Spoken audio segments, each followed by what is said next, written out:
Welcome to Samba Samba. Enjoy the video.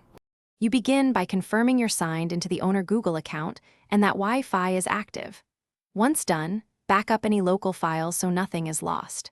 Next, open Settings and scroll to Advanced, then select Languages and Inputs.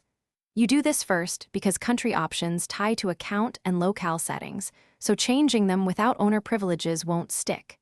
Make sure sync is enabled if you want preferences propagated across devices as you continue. Now you change the region and language to match your target country. Go to Languages, add the language, and pick the country variant if offered. Then set the display language and input methods. You may need to relaunch Chrome OS for the display language to apply. After that, open time and region settings and choose the correct region so number, date, and currency formats match local standards. Make sure you review keyboard layouts and remove any unused input methods to avoid confusion. Finish by restarting the Chromebook and verifying the new locale appears in system menus and formats. Once restarted, check Google Play and system update availability because some apps and updates depend on country settings.